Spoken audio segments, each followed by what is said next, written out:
Hello everyone, welcome to the fifth episode of DMPK Unraveled Scientific Webinar Series.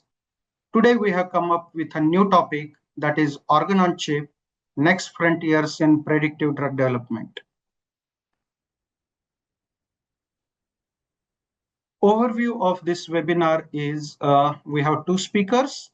First speaker is Dr. Prajakta Dandekar Jain. She is from Institute of Chemical Technology, Mumbai.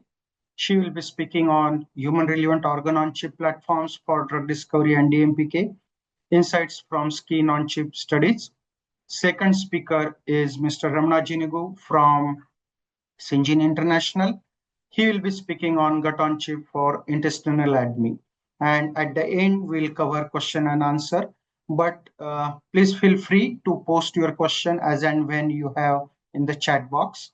And kindly note, we'll be recording this session, and this recording will be available on our website. We'll notify you once it is uploaded.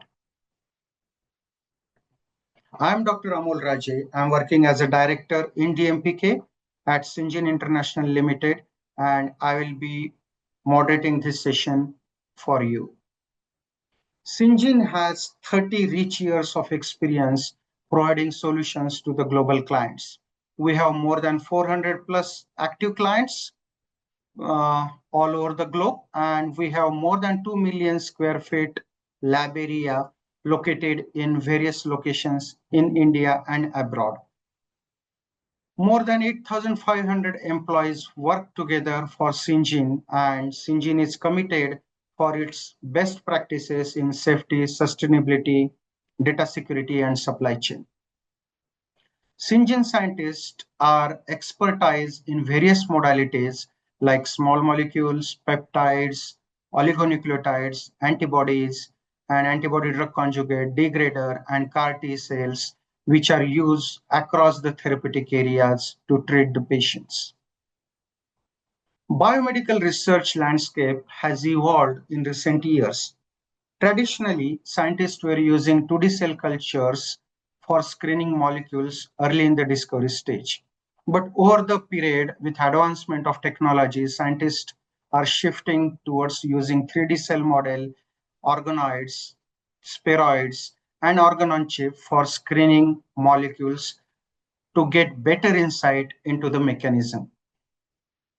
So organ on chip technology has evolved from the convergence of biology, engineering, and material science for providing better solutions. Organ on chips replicate key structural and functional aspects of human organs using living cells in microfluidic channels. So these organ on chip platforms simulate a fluid flow, mechanical forces, and cell interactions that are difficult to mimic using traditional 2D cell model. This technology bridges the gap between in vitro model and real human biology. Some of the advantages of organ on chip are like this reduces the reliance of animal testing and addressing the ethical concern and improving the data relevance. This system improves prediction of human response to drugs, and that lowers the late stage developmental failure, because all this, if we implement all this technology early in the program, so late stage failure can be avoided, and cost and time can also be saved as we implement this technology early into the program. Scientists has come up with multiple organ on chip, and now they are striving for integrated body on chip. If we look at the recent landscape, global market for organ on chip, you can see it has increased over a period of year on year, over a period of time across the globe. So let's hear from our speaker on organ on chip. So I would like to introduce our first speaker, Dr. Prajakta Dandekar Jain. She is from Institute of Chemical Technology, Mumbai, India, and she will be speaking on human relevant organ on chip platform for drug discovery with case study on skin on chip. Dr. Prajakta Dandekar Jain is a UGC faculty member at Institute of Chemical Technology, Mumbai, with expertise in bioprocess and pharmaceutical biotechnology. She earned her PhD in 2010 and completed postdoctoral research in Germany as a Respire Fellow. Her work focuses on advanced biological models such as nanofibers, 3D cell culture, microfluidics, and bioprinting. She has over 135 publications, multiple book chapters, patents, and she has guided many PhD and master students. She has made significant research contribution over 2 decades. She has received several prestigious awards and played a key role in launching and coordinating MTech programs in pharmaceutical biotechnology at Institute of Chemical Technology, Mumbai. So with this brief background, I welcome Dr. Prajakta to present her talk. Good evening, everyone. At the onset, let me thank Dr. Amol Raje for this kind introduction and the entire Syngene team for inviting me here today. During the next 20 or so minutes, I will be discussing about various human relevant cell models, which are popularly known as new approach methodologies or NAMs, that are gaining huge momentum in the drug delivery pipeline. I will briefly discuss about why NAMs have a potential to change the face and pace of drug development. Where do they currently stand on the global scenario? Why and how India needs to catch up with this global phase? And further, I will be discussing about the importance of organ-on-chip technologies, especially in the DMPK pipeline, where I would be presenting on a skin-on-chip technology that we have developed as a representative translational case study. Before I may go ahead, let me give you a brief overview of Institute of Chemical Technology, where I work.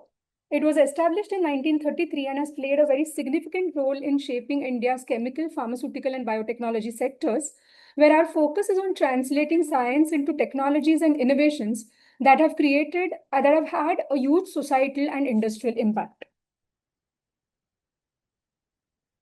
Now, the first question that may have come to your mind is that after decades of research with animal investigations, which has worked fairly well, why do we exactly need NAMs or the new approach methodologies?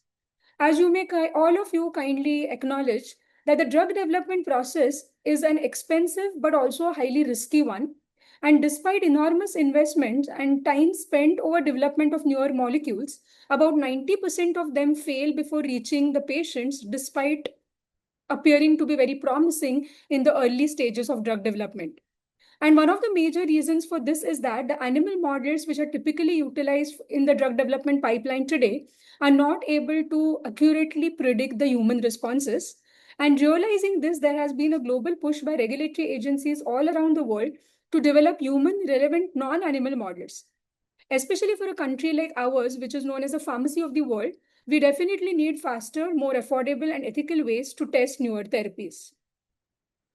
Now, the 3D models are evolved architecturally as well as functionally as compared to the currently popular 2D cell culture models, where the cells are cultivated as monolayers in a flat 2D format. Just give me a second. Yeah. In a flat 2D format. So this way, you never find the cells anywhere within the body. So there is always an overexposure of the cells to the drugs, which results in observation of efficacy at much lower concentrations. As compared to the 2D models, in the 3D models, which are typically created using more than one type of cells, depending upon what organ structure you are trying to recreate, you are always able to recapitulate the native tissue architecture in terms of cell-to-cell and cell-to-matrix interactions, which results in more realistic responses that are able to better translate later on in the clinical trials. And this field has undergone remarkable transformation over the last few decades. The researchers began with developing of spheroids, which are self-assembled multicellular aggregates that are able to mimic the tumor architecture, nutrient and oxygen gradient, and drug penetration characteristics just as a solid tumor within the body. The next evolution was the development of organoids, which are self-organizing structures that are created using stem cells or patient-derived tissues or patient-derived cells, and therefore they can recapitulate the key aspects of human organs. Thus, they have enabled unprecedented opportunities for studying the drug responses of the patients, the disease mechanisms, etc., making them suitable for the development of personalized therapies. And with the development in microfabrication and microfluidic technologies came in the era of organ on chips. Now, these are able to simulate the dynamic microenvironments within the body in terms of the blood flow, in terms of the mechanical forces which are there, and that enables to better understand the responses of the tissues under dynamic flow conditions, just the way it would exist within the body. And today, the field is evolving towards integrated microphysiological systems where multiple such organ on chips can be connected together to create the whole human on body chip under in vitro conditions. So, as you can see here, the field has been evolving from simple to complex in vitro models, which are able to have a better physiological relevance and therefore have a better predictive power as far as the drug development process is concerned. The next, I would be discussing about organ-on-chip platforms. So these are basically small devices which are able to incorporate living cells from human tissues and organs. They're also able to have small channels through which the media can be perfused over a longer period of time, mimicking the blood flow-like situation. And thus, they're able to recapitulate the key features of an organ in terms of its structure, the cellular composition, the dynamic microenvironment, in a very compact and simplified format. Now, why are they advantages in drug development? Because they have better predictivity because of all these situations. That is, you are able to simulate the tissue under in vitro conditions in the presence of blood flow-like situation. And more so ever, as compared to the animal models, they are lower in cost, more efficient in the responses, being based on human cells. They offer a better physiological fidelity, and because they are able to reduce at least a part of the animal investigations, they are able to offer an ethical advantage as far as the drug development process is concerned. Now, OOCs can improve decision making across the entire drug discovery workflows, as has been listed on this slide. Now, for example, in case of drug absorption, you can use OOC models like gut on chip, lung on chip, skin on chip, intestine on chip. Barrier permeability can be very well studied with the help of gut on chip, skin on chip, BBB on chip, etc. For metabolism, you can use liver, gut, kidney on chip, as well as connect organs together, such as liver or kidney together, etc.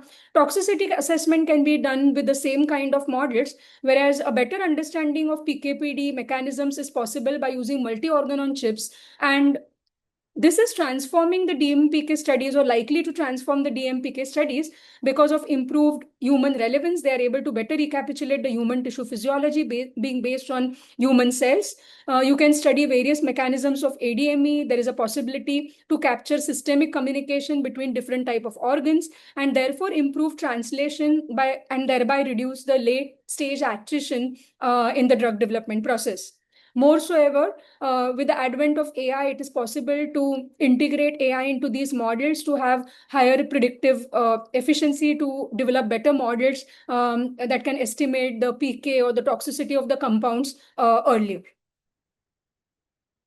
And realizing this, there has been a global push by regulatory agencies all around the world to promote NAMs. For example, the FDA Modernization Acts 2.0 and 3.0, they direct the FDA to reduce animal testing. And their goal is to promote safer, faster, and more ethical product development. The NIH and NCATs are funding microphysiological systems and organ on chips, where their focus is on translating these cutting edge models into regulatorily accepted tools. In UK and EU, they have launched national strategies. They are creating roadmaps that include various aspects like funding, validation, standardization, regulatory integration, etc., for building better coordinated systems. And OECD framework enables validation, development, and regulatory application of these NAMs. And it also promotes international collaborations for harmonization of these models to facilitate their regulatory approval. Now, why should we be caring? For India, India is in a unique position. It has strategic opportunities to build a globally competitive translational workforce that can accelerate affordable drug development and testing. The development of NAM-based models within India can support biotech startups and deep tech innovation startups to position India as a global South leader in ethical and human relevant biomedical research and testing. However, greater than 70% of the researchers within industry and academia have never handled microfluidic system. And this is so because majority of the biotech related curricula in the universities currently focus on 2D models, and there is limited hands-on exposure to various areas associated with these models, such as microfluidics, 3D bioprinting, high content imaging, etc. And that is where the skill development is going to matter, because we are going to require more interdisciplinary training programs on various aspects related to NAMs, such as cell biology, biomaterials, microfluidics, AI and imaging, automation, etc., such that the future biomedical professionals, they would possess translational interdisciplinary skills rather than in silo-based training. And this will definitely enable the development of better predictive models, safer and more ethical science. It would reduce the cost and time that is required for the drug approvals, and help in development of personalized therapies as well as regenerative medicine, to build a stronger bioeconomy in India and position it as a global leader in this area. Now, the goal of our lab is to develop human relevant models that are able to better recapitulate the in vivo biology, and to be able to reduce the animal investigations in the process of drug development. We are focused on designing low-cost, adoptable protocols that can be easily adopted by other stakeholders from state universities, medical colleges, startups, and industries to implement these models in their workflows. We have concentrated on various formats such as organ on chips, spheroids, and 3D bioprinting of different tissues like skin, lung, retina. And in the interest of time today, I will be talking about a skin on chip model that we have developed in our laboratory. Now, various resources have very well acknowledged the role of organ-on-chip system as a faster, cheaper, and ethical way, as well as a human-relevant way of new drug development. As has been listed on these slides, there are a couple of models which are currently approved or which are currently accepted in the US and the Europe, like the Episkin, the Phenion, etc. But they are met with certain drawbacks, such as there is inefficient physiological transport of nutrients, there is lack of in vivo vasculature. These models are not suitable for systemic toxicity, permeability, and drug delivery studies. They are not suitable for high throughput screening, and they are expensive. And allow limited evaluation of drug candidates in terms of toxicity, efficacy, and delivery. Now, as far as the 2D cell culture is concerned of keratinocytes and fibroblasts, they are simple, but they are not able to simulate the in vivo biology. The 3D static skin models are more evolved, they are more deeper as far as their replication of the human biology is concerned, but they still lack flow conditions. And the models such as skin biopsy or animal-based models, they are limited because they lack, because of the ethical concerns, because of the expense, and some of them also lack the vasculature. So we thought that our skin-on-chip model would be a good solution to all this, and this was our major motivation to work with this model. We were interested in studying the morphological likeness of the microfluidic skin, analyzing its tissue viability, cellular orientation, structural features, and healthy skin-specific biomarker expression, which will be discussed in the next slides. And we were particularly assess the barrier functions of the skin in terms of tear measurement, as well as FITC dextran permeation. We also studied the expression of various skin-related biomarkers to understand the maturation as well as the stratification of the skin. The barrier function of the skin was measured once again in terms of tear measurement and FITC dextran. We conducted rheological characterization to assess the amplitude and frequency sweep assays to see whether the mechanobiological properties and the elastic properties of the microfluidic skin was similar to that of the native skin.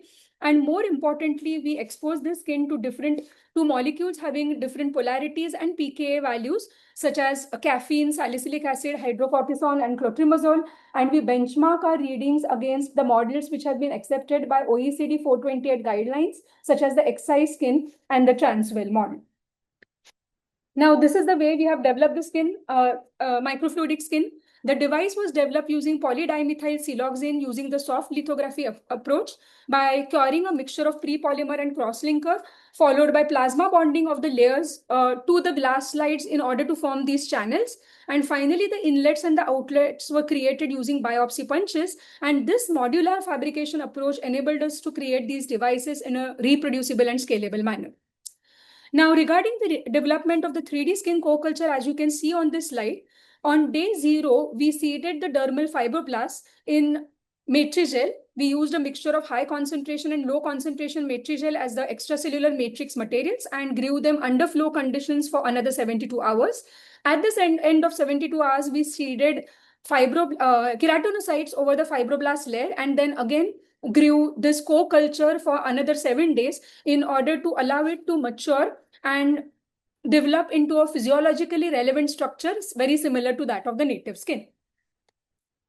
Now, our next question was whether our structure behaved like native skin also. And here, just a minute.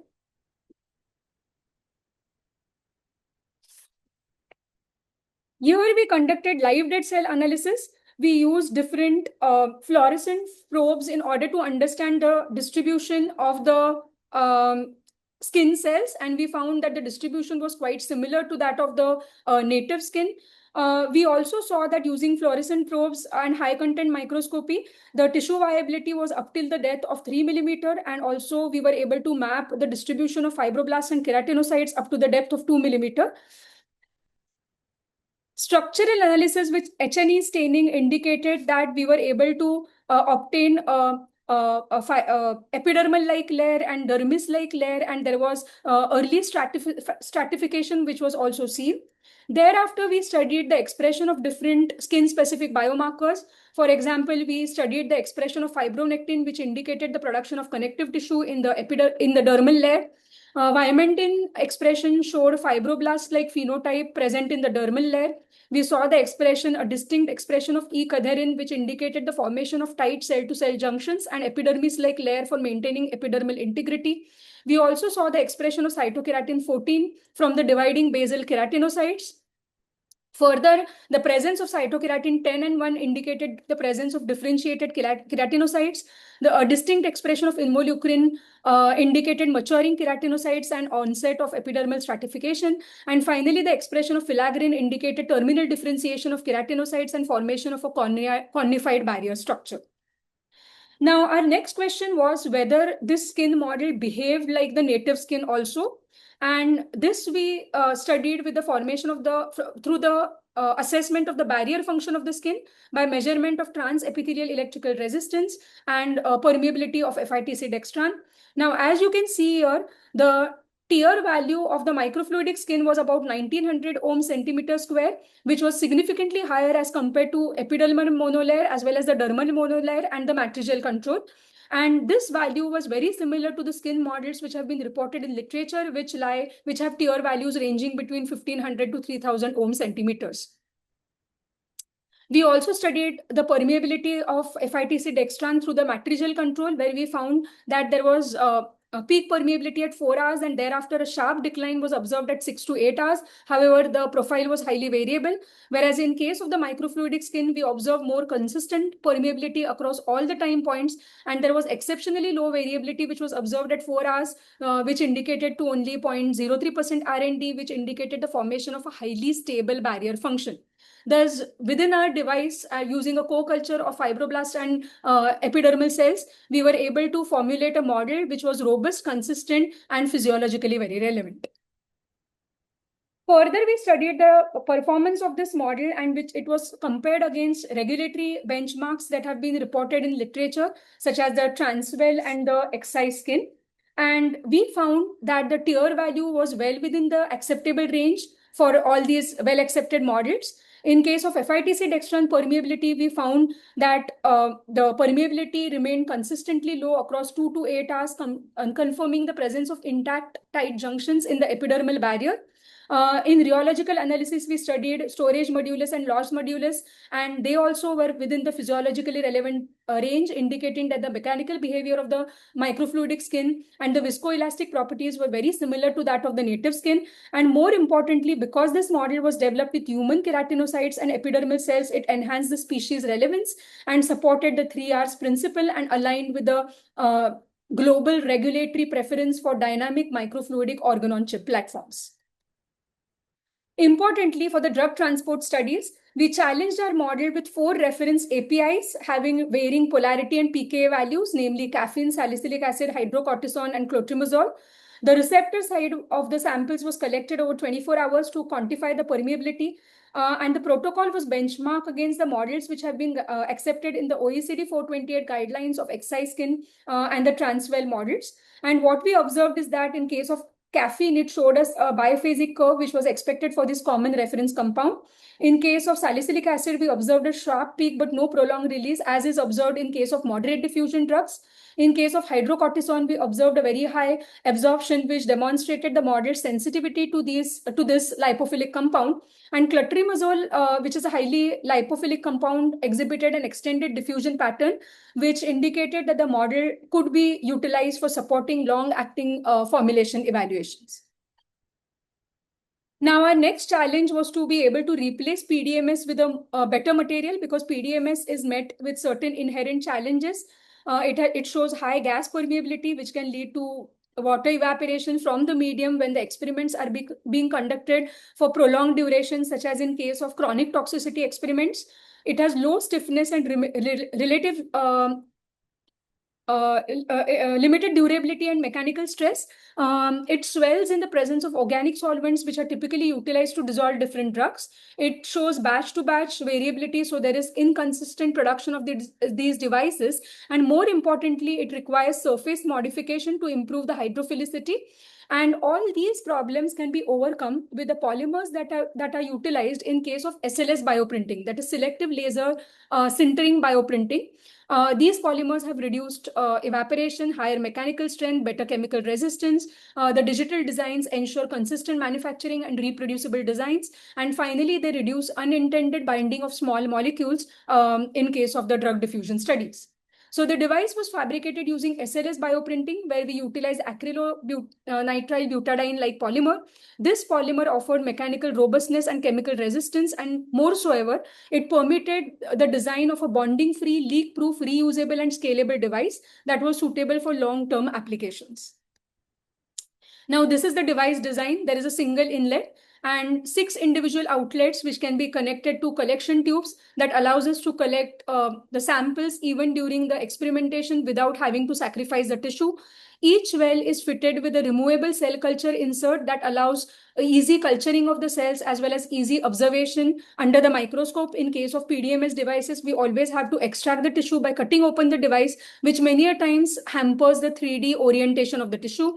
And each well was screw capped with the help of a lid that helped to maintain the pressure within the device so that there was no leakage. And this lid contained a PDMS device that allowed for oxygen permeability. So while maintaining sterility, it allowed for healthy growth of the cells. Once again, using this device, we were able to establish a co-culture of fibroblasts and epithelial cells. The orientation was very similar to that observed in case of PDMS-based microfluidic skin. But we observed that as compared to manual seeding, we utilized bioprinting within the device, and this was able to give us better tear values or result in formation of better barrier like structure as compared to that of the manually seeded cells. And once again, this particular model is being tested with the various molecules that I have shown to you earlier. So to summarize, we have shown your successful application of microfluidic 3D skin for drug transport studies. We could observe a very good correlation between drug lipophilicity and permeability, which indicated the potential of the microfluidic skin for transdermal drug diffusion. The alternative polymer that we used in place of PDMS supported dynamic perfusion and biocompatibility, while enabling us to create designs which were bonding-free, leak-proof. They were scalable and suitable for long-term applications, especially in case of chronic toxicity studies. And basically, both these models aligned very well with FDA Modernization Acts 2.0 and 3.0, supporting more ethical practices, but also advancing the quality and speed of research in case of topical drug development. Now, what should we be doing going ahead? So India should concentrate on capacity building through integrating NAMs in their workflows. The industries and startups should tie up with the academic labs to be able to do so. There is a need to establish a national center and regional hubs so as to be able to share the infrastructure and know-how. We need to have regulatory policies in place, such as clear guidelines for NAMs validation and use, standardization of protocols, ethical frameworks, and quality standards. Some of these efforts are already underway. For example, the Bureau of Indian Standards is having a separate working group for establishing standards for OOC models as well as the organoid-based models. Like I said earlier, innovations can happen better in academic labs because of lower constraints and the freedom of exploring different directions, and academic and industry partnerships can help in better translation of these models.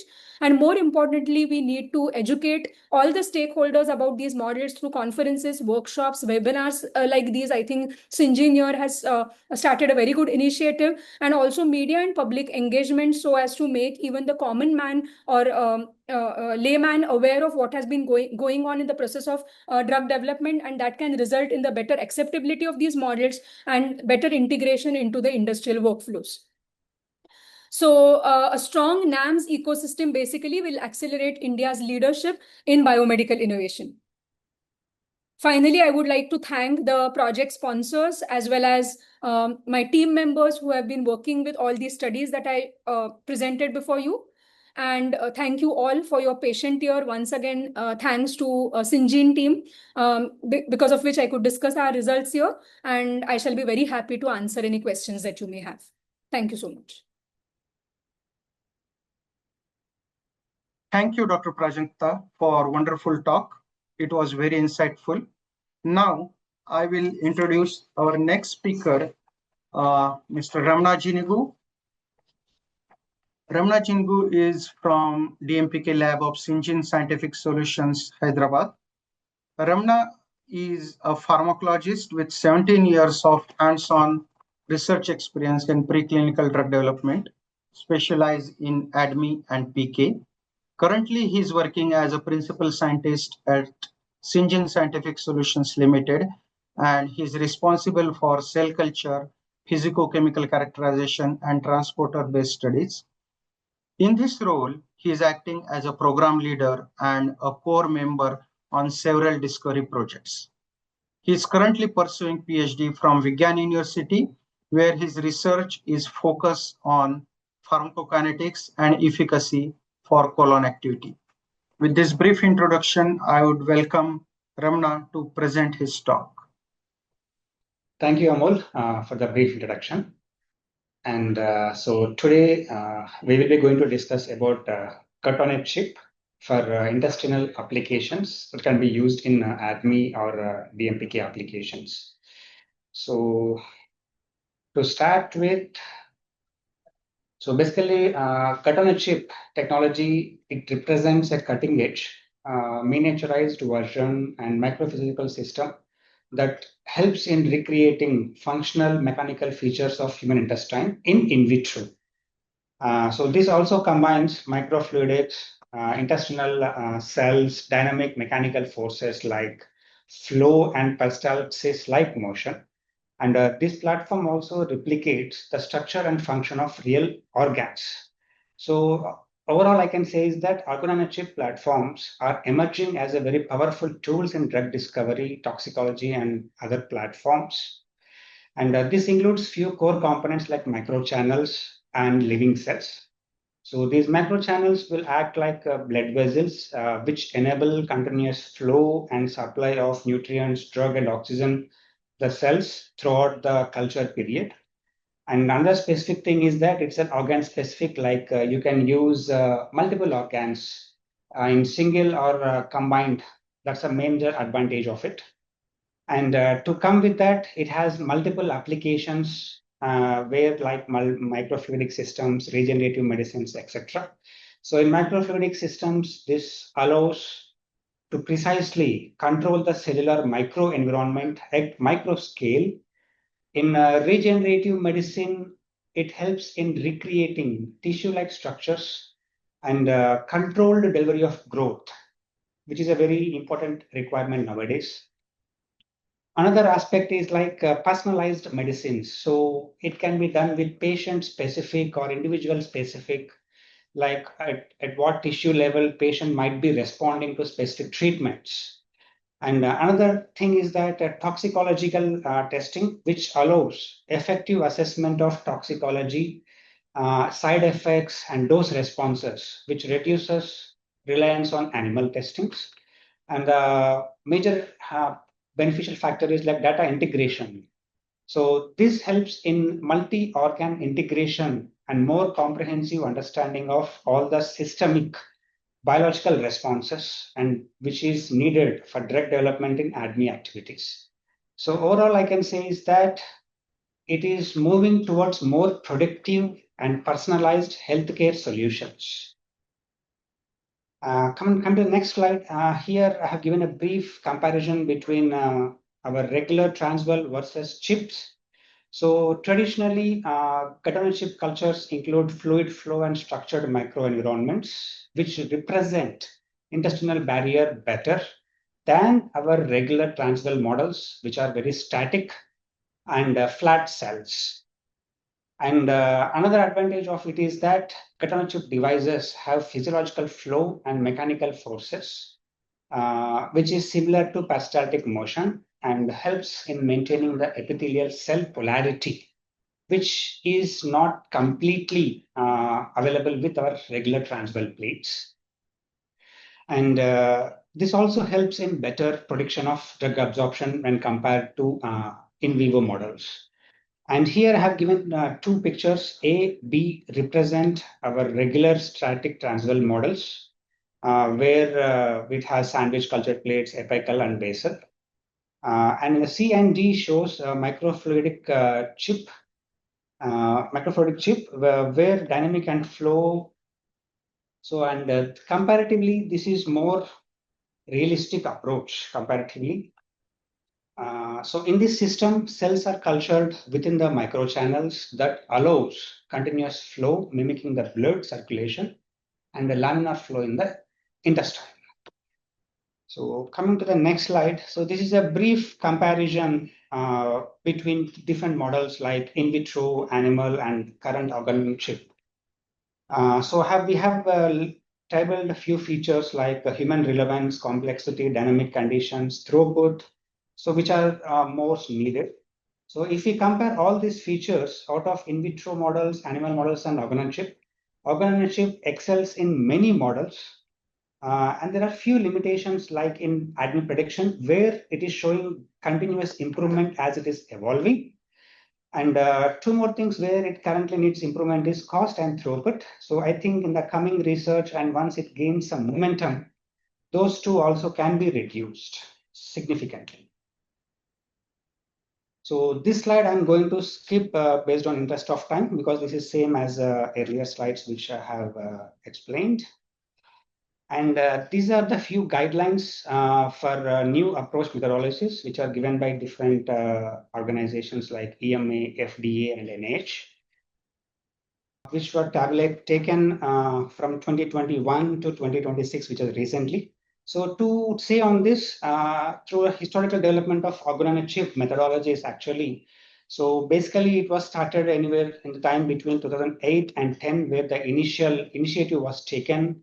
Later, it took some time to integrate, monitor, develop through 2014 to 17. And most probably in 2020 to 22, it gained a little bit maturity, and the regulatory authorities also started looking into it, and they started issuing the guidelines. And recent development happened in after 2021, I guess, and from 23 to 26, there are most of the guidelines which were received. And the recent guidelines is in 2026 by FDA as well as European Commission. And coming to the work, actually, we have done at Syngene. So this is basically a platform which we have done at Syngene, actually, in collaboration with Akita. So basically, it involves a 96 well plate. So it looks like a 96 well plate, but actually, if you see here, it has only 24 wells, and these 3 wells will be counted as a single well in actual sense. And this is the top view and this is the side view. And if I take the actual number of cells, it is only 24, not 96. And here the middle well, which acts as a source of cells, where we add the cells from top chamber as well as basal chamber. And the cells neighboring, wells neighboring will be called as reservoirs, where we add our media. So the thing in this chip, cut-on-chip platform, which we have done is that the media will be added on the site reservoirs, not in the actual cell. And this is a brief depiction of the plate structure.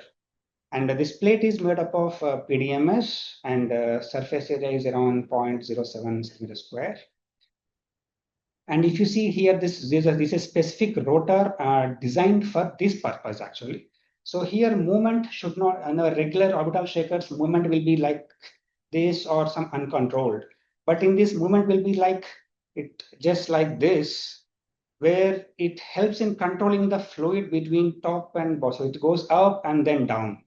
So advantage is that we can fix the speed of it so that we can control how much of the volume or media can pass through the micro channels, and which helps in maintaining the cell growth and microbial environment. So here the channels connecting here, the small space between here, which is very micron size, are the micro channels which help in the movement of fluids. So this is the basic outline protocol which we have done at Syngene. So we have used Caco2 cells in combination with HUVEC cells, which are human embryonic cells. So study was done up to 2 hours to 3 hours. And these are the compounds which are used: digoxin, PGP substrate, rosustatin is a BCRP substrate, and atenolol and propranolol to assess their leak and low and high permeability markers. So this is the basic thing how we estimated the membrane integrity here. So parameters like we have used TIR as well as Lucifer Yellow, both the platforms. So basically, because of the small size, well size of this platform, TIR measurement is a little bit tricky, but somehow we managed it. And Lucifer Yellow is the main thing which we have taken up to 100 micromolar and incubated up to 1 hour to check its permeability and percentage passage. So total, we have performed 4 different studies, which I'm projecting here. There are a few more which data was not presented. So study 1 was performed with Akita platform, but cells were of Syngene. Study 2 was done with cells supplied by Akita. And study 3 was done as a co-culture model with Caco2 on apical side and HUVEC cells on basal side. So in order to compare that, if you see in both the parameters, our cut-on-a-chip platform, TIRs as well as Lucifer Yellow are matching with our transwell, and in few occasions they are more tighter than the transwell plate. So this is the data which we have done, and I'm projecting here. So total 4 test compounds, and digoxin and rosustatin were done in presence of respective PGP and BCRP inhibitors. So if you see in atenolol, transwell plate is less than 1, but if you see our cut-on-a-chip, permeability was varying anywhere between 0.2 to 0.5 and 1 based on the number of days. And propranolol is normally it's an high permeability control, but here it is showing a little bit low comparatively. But one significant factor which we can see here is in the study 3, permeability is comparatively very less. And we think this could be because of addition of another cell, HUVEC, and plate membrane, as it is a PDS membrane, so there could be some binding effects. So we are suspecting these 2 reasons why the high solubility control is less. And in other cases, digoxin is perfectly in the range. Only impact is that in the B2A, permeability is little bit less compared to our regular transwell. And this could be because it is a low soluble and low intrinsic, so it might not be impacting. It might be impacting it. So same is the thing for rosuvastatin, as it is a low to moderate permeability. It is, I won't say exactly matching, but it is almost matching with our regular transwell plates, except in study 2 where it did not show proper result. That could be some experimental artifact, but other than that, it is working out very good. So this is one of the case study taken from recently published Merck paper actually. So they have taken different classes of compounds which range from high, moderate, low, and 0. So here, if you see in both the platforms, when they have checked, there is no change between high permeability class, but if you see from moderate to 0, there's a clear difference that in cut-on-chip permeability has been increased significantly. So this could be due to some factors like as there is a continuous flow of fluids on media between the cells and reservoirs. So as it is helping to create more microvilli kind and intestinal things. So it might be permeability might be increased more. And another reason could be the surface area increase because as there was some increase in the surface height in the cut-on-chip cultures. So because and there was availability of more surface area for absorption. So maybe that might be impacting it. And here it is a comparison of the in vitro data with fraction absorbed. So in this graph A, they have done a correlation between transwell as well as chip. So where they have predicted that it is comparing exactly with that in vivo values. And later on here it is an individual comparison graphs where purple, there are 4 conditions they have taken. So purple one indicates their in-house, Merck's in-house FA values. The black triangle ones are from the GastroPlus simulated. Green ones are from literature values, and red ones here are from the chip permeability values. And in this graph, the violet colored one includes the values from transwell plates. So if you see both these things, so it's almost similar, but the range of permeability values is wider in chip systems than in transwell plates. So this tells us one thing that comparability with an R square, if you see here the R square between transwell versus chip, so the range in chip is more, which is ranging from 0.4 to 0.7, then compared to 0.5 to 0.8. So comparatively, R square is better. It's not like better, but slightly better in transwell comparatively. But still, as we do more compounds and as we evolve it, so there will be a good improvement. And this can be used as currently this can be used as an alternate or a bridge between in vitro to animal studies. So for further studies, we can say that there will be more data which can be available, which helps in more predictions. And this is another case study which was being shown actually. So this is also from Gleason. They have given the reference in below. So here what they have done is they have used impact of permeability enhancers on the Caco2 monolayers as well as which are grown on transwell versus chip cultures. So if you see in the graph A, here they have used FITC dextran FT3 as a marker, and they have checked the enhancer concentrations from 1 millimolar to 25 and sucrose monolaurate from 0.35 to 10 millimolar.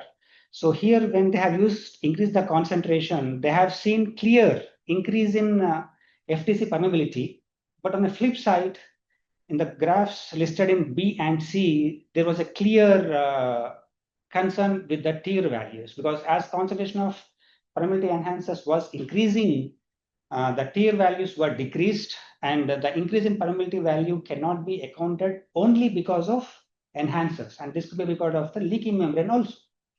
So, but when they have applied the same principle to chip, cut-on-chip cultures, so here if you see in the transwell's maximum tolerability was up to around 10 millimolar for sodium caprate and 3.5 or 1 millimolar for sucrose monolaurate.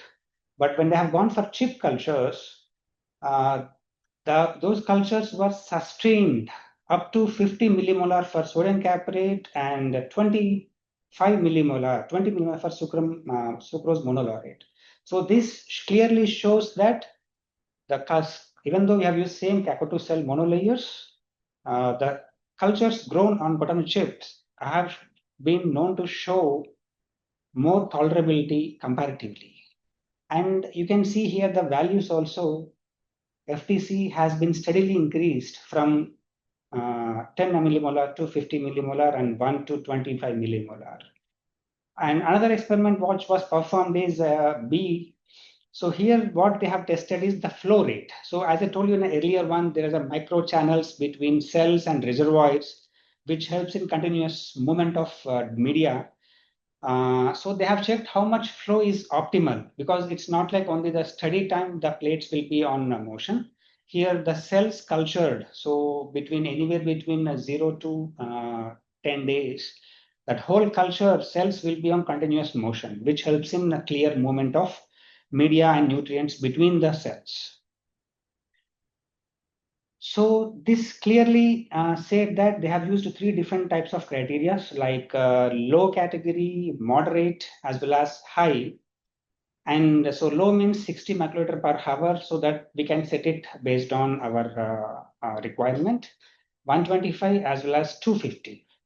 So when they have gone with that, there's a clear difference between untreated versus the permeability enhancers, sodium caprate and sucrose monolaurate. And if you see here, when the flow was low, like 60 to 125, there was a significant increase.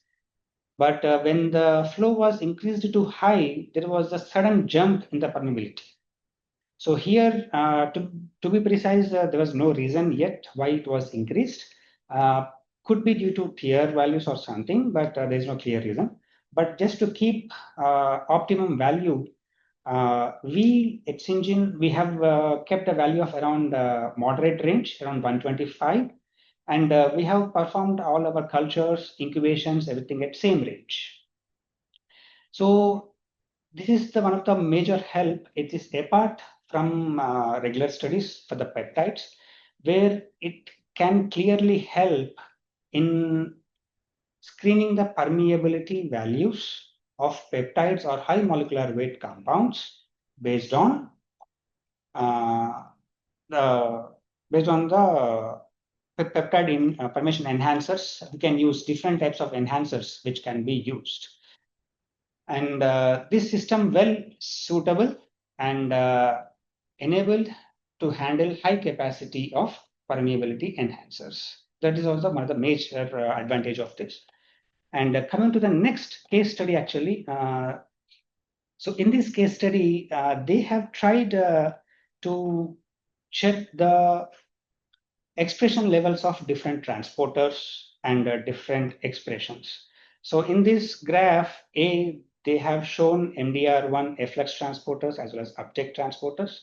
So in this, what they have used is here, they did not compare anything with their direct transwell plate, but comparison was between different chip cultures like Caco2 intestine on chip, duodenum intestine on chip, and just duodenum itself. So this is the advantage of chip cultures. On chip, we can add multiple cell layers, multiple tissues, so which helps in clear thing. In the graph A, if you see MDR1 BCRP, you can clearly see in the Caco2 intestine chip, the expression of this is more comparatively. And same goes on for OATP as well as OCT and other SLC uptake transporters. And here, if you see the graph in B and C, this both are same, just representation wise, it is different. So here, if you see the one which are given through confocal immunofluorescence, the magenta ones are basically the villi formation, and cell nuclei was given in cyan color. So this is a vertical one, and this is given as a line plot corresponding, so that to clearly differentiate different type of formations of nuclei, MDR1 transporter, as well as villi. And here the graph D shows the expression of transporters. So here they have used rhodamine accumulation, and they have used it without and with inhibitor. So here it clearly said in both duodenum as well as intestine chips, as soon as we added inhibitor, there is a clear increase in accumulation of rhodamine 1, 2, 3. So which clearly shows that both CACO2 chips as well as intestine chips can absorb more of the compound in chips. And in relative comparison, duodenum intestine chips are accepting it more acceptable comparatively with this. And coming to the next slide, so this is also the same thing. Here they have tried to test expression of CYP enzymes. So here they have checked the CYP3A4 expression in comparison to CACO2 as well as duodenum chip. So here they have clearly found that in CACO2 chip, there is no expression of any 3A4, but in duodenum, there was very clear expression. And in the graph B, they have given clearly how the protein estimation has been done. And in the graph C, it is data of CYP induction actually. So they have evaluated the induction capability of 3A4, which was present in the duodenum intestine chips. And here we can clearly see rifampicin and VD3, they both have increased the expression of it. And same thing goes on for graph D and E, where they have tested with metabolite formation through LCMS. And here they have gone with PCR estimation. In both these platforms, there was a clear increase in expression of 3A4 comparatively, but compared to CACO2 cultures, duodenum cultures showed more expression. So that's how these studies were done, just to show how different tissues can be grown and how they will be impacted. And the main takeaway and future prospect of this to explain in my perspective is that, so overall, gut-on-chip systems are, which represents a significant advancement in how we model human intestinal biology. And these are not just an incremental improvement. So they represent a transformative step towards more productive, and they bring in many integrative, personalized, and regenerative approaches in medical research and drug development. So despite they have some challenges, like as I earlier showed, cost is high and throughput is comparatively little bit less. And there was predictability was good with in vivo, but it is not better compared with transfer. So there are research activity which is going on in that direction to bring those things within the range. And I think with this, these platforms can play an important role in drug discovery and next generation modeling with integration of multiple organs. And with this, I would like to thank for the committee for giving me the opportunity to present here. And thank you, audience, for listening. Thank you, Ramna, for insightful talk. Now we'll move for question and answer.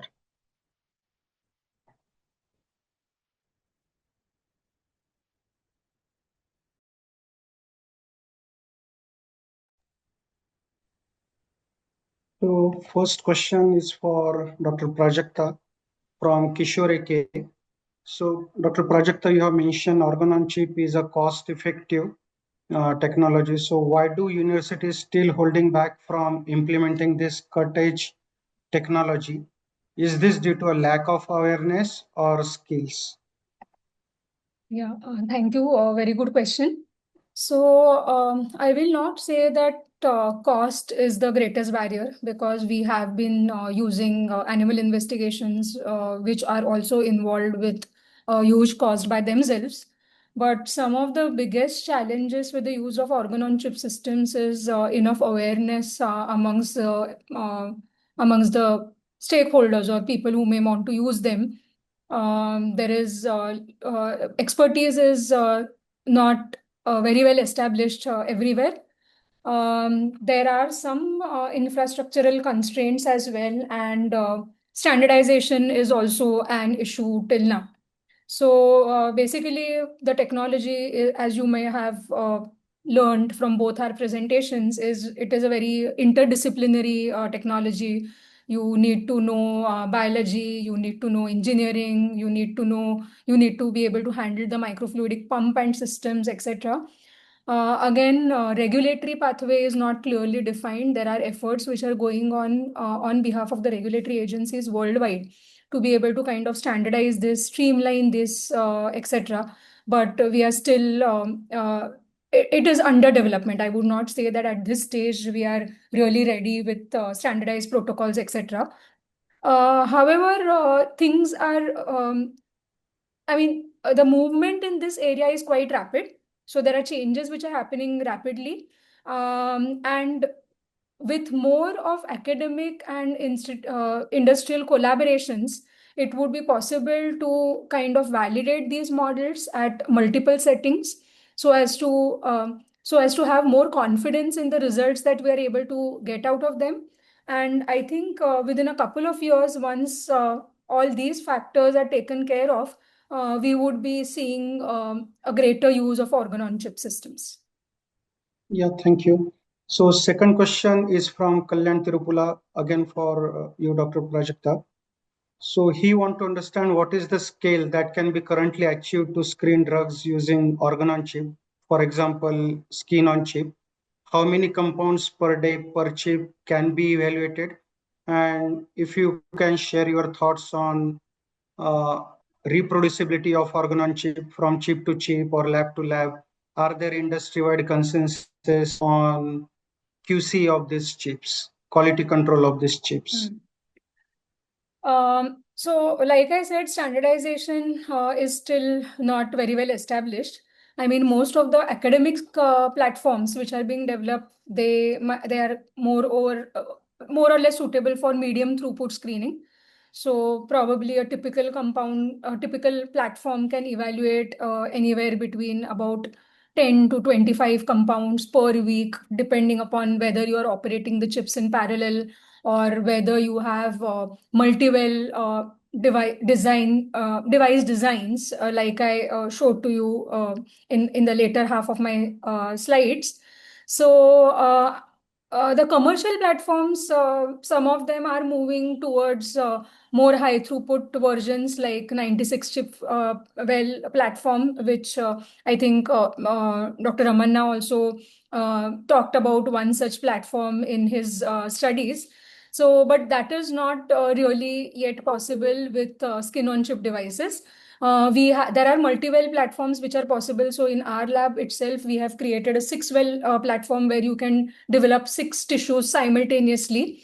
So that kind of answers your question about reproducibility. So though it is at the moment, majority of the laboratories, academic laboratories, they work with single well devices. So if they have to see the reproducibility in those devices, they have to operate the devices one after the other, or they have to operate the devices in parallel. So parallel would be the ideal way. So it would be better if there are more number of laboratories which are able to synthesize multi-well organ on chips, so that there is some reproducibility of data, which reproducibility in data which can be we can draw those conclusions from the studies. Yeah, I thanks. just wanted to add for Prajakta's answer. So it's completely up to Prajakta. So current chip models are not basically 96. They are singular or some 2 or 4 well models, which are still evolving. Yeah. And only recently, Katana chip platform, recently it has been developed into 96. But as I said in this presentation, 96, that whole well is not 96 well. So hardly it is only 24. So if you see that 96 design, hardly we can do 4 or 5 compounds max. Yeah. And reproducibility also is a little bit, I won't say it is not hard, but we need good technical expertise to handle that so that to make reproducibility. Yeah, because as this technology is evolving, it will take some time to get more experience on reproducibility, lab to lab variation or chip to chip variation. I think that is what is very, very, very important. That is multi-centric validation is something which we need to discuss. So, Yeah, performing an experiment multiple times within the same laboratory and getting reproducibility is one thing. But being able to share yeah, the protocol so that different labs are able to reproduce it equally well is something that is very much important as far as the regulatory approvals or regulatory acceptance of these models is concerned. If you attend the yeah, microphysiological conferences, which are MPS conferences, which are held daily, you will see there are a lot of new vendors, university spin-offs, many from the Western countries, the US, the UK, etc., who talk about multi-well devices. Of course, like I said, that each has pluses and minuses, and more standardization is required before we can say that whether it is completely doable or completely only partially doable. yeah. So next question is for Ramna. So what is the current regulatory standing on gut on chip? Can gut on chip replace CACO2 for permeability assessment? Ramna? To answer this, one thing I can say is that currently there is no fully defined regulatory mechanism for this. It is still evolving. But as we projected in the earlier slides, so FDA and EMA and NIH, they are coming up with new approaches and mechanistics on how to do. And it has completely shifted under FDA Modernization Act 2026, which was recently came as a framework. So still ongoing. So one thing what we can say is it is not a complete replacement of CACO2 transwell model. So it is basically, so this stands in between in vitro models to in vivo models. So it cannot replace completely the in vitro yet, but it can reduce the number of compounds which are failing at in vivo. In that Yeah. helps. So next question is from Mohan CU for Dr. Prajakta. Can skin on chip model replace OECD testing guideline 428 human skin absorption studies? And another question is, can liver on chip model use for detection of metabolism dependent genotoxic compounds? So, for the first question, I will not say right now we are ready to completely replace the accepted models with the skin on chip as far as the OECD test guideline 428 is concerned. However, skin on chip platforms have the potential to kind of complement and eventually augment the TG428 guideline. It can provide additional physiological information, which probably other systems or diffusion-based cell systems may not be able to capture.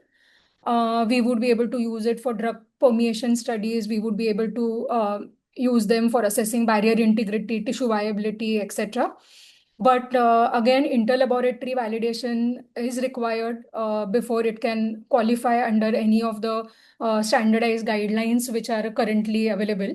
So in the long term, they are definitely expected to augment the current models. The idea is not to be able to replace anything. The idea is to be able to have more human relevant data which is being generated out of these systems, which can reduce the late stage drug attrition in the drug development process. Regarding the second question, so while we have not worked with liver on chip, or we have just started working with them, but yes, liver on chip models do have a significant potential for detecting metabolism dependent genotoxic compounds. So unlike the conventional in vitro genotoxicity assays, in these liver on chip models, you can maintain functional hepatocytes with physiologically relevant expression of proteins such as phase 1, phase 2 drug metabolizing enzymes, including CYP450 enzymes. So if these assays are coupled with other downstream genotoxicity assays such as the COMET, the micronucleus assay, the AIMS test, etc., it would be the liver on chip platforms will be able to provide more human relevant assessments of the metabolism mediated DNA damage that compounds can induce. And again, if it is coupled with more advanced technologies like AI, etc., there is also a possibility of having a good predictability regarding the potential of these compounds to cause genotoxicity Yeah. in the cells. So next question is from Vivek Sharma. It is for both of you. So he want to understand, are these models being tested for biologicals? If not, detailed biological pathway, we can surely look at the toxicity aspect. What are your thoughts, Prajakta and Ramana? This question is for both of you. So So Dr. Ramana, whether biologicals were tested in this gut yeah. organ on chip model, Hmm. and if what is the toxicity aspect of those biological molecules? Right. So as far as the biologic drugs is concerned, the platform is suitable for evaluating local tissue response and targeting engagement kind of studies. It is also suitable for toxicological assessments with biologics. In fact, not with the skin on chip, but with the lung on chip model that we have developed in our laboratory. We are exploring that to understand the toxicity of monoclonal antibody based drugs. So in principle, it is very much possible to use these on-chip systems to be able to assess the biologic drugs. Ramana, what are your thoughts? Yeah, to extend Prajakta's comment, we can do that because as I said in the earlier ones, as because of more atmosphere of physiological relevance, so cells grow like organoid kind of atmosphere, which shows more relevance to human tissue, and they show more activity than comparatively the present models of in vitro. But nonetheless, there is still a long way to go ahead. So that still it is going on. At this moment, if you ask, we cannot exactly say that, but it is still going on. Okay. So next question is from Shweta Sharma. She want to understand what are the major technical challenges in integrating gut on chip and skin on chip within a multi-organ platform to study systemic drug absorption, metabolism, and tissue-specific toxicity. Yeah. To answer that, actually gut on a chip, so basically organ on a chip cultures are designed to do studies simultaneously with different types of tissues in one go. So to say precisely, I have personal experience of working with 3 or 4 tissues like intestinal, vesicular, like endothelial cells, and liver. So based on our experience, when we have used all these 3 aspects to study the permeability basically, so as it involves all top layer is intestinal, which mimics the epithelial one. Basal side, we have added vascular tissue like Huvec cells and that. And alternately, the liver tissue. So all these 3 modalities explained and gave us a clear indication on how permeability is impacting, simultaneously checking the metabolism, how metabolism is also affecting in that. So in one study, we have studied 2 different parameters, that is with 3 different tissues. So in that case, if we increase more number of tissues, definitely we can predict it. That is what my opinion is. Yeah.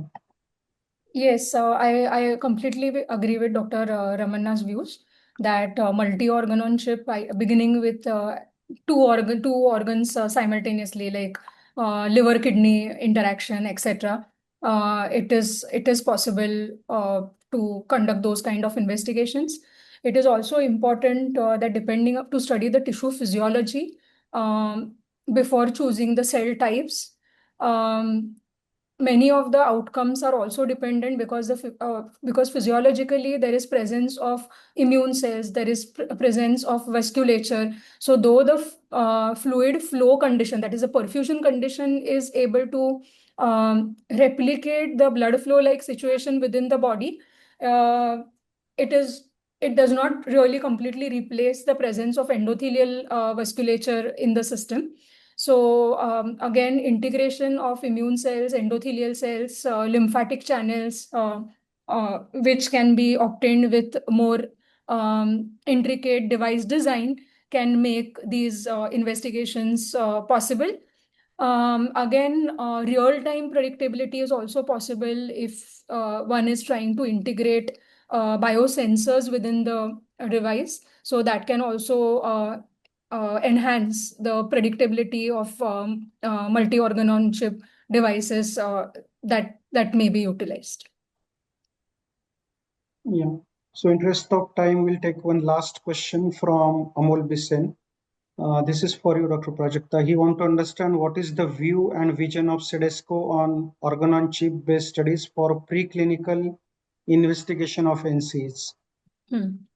So, like I said, in line with the regulatory developments that are happening all over the world, CDSCO is also acknowledging the importance of these systems in having better human predictability in the process of drug development.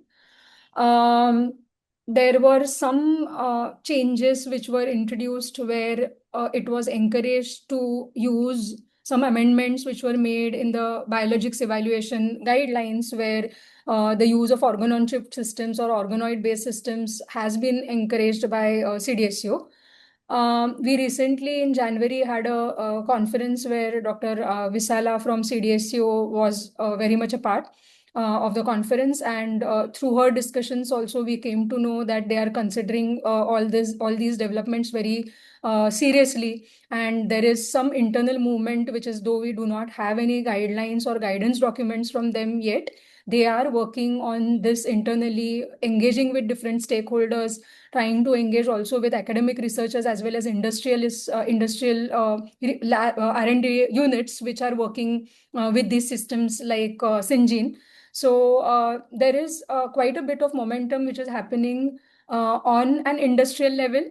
Very recently by DRL, there was a document which was published where they had engaged with many other industries, trying to understand how soon or how well we can adopt these systems, trying to kind of lay down a preliminary document so that roadmaps could be designed even in India.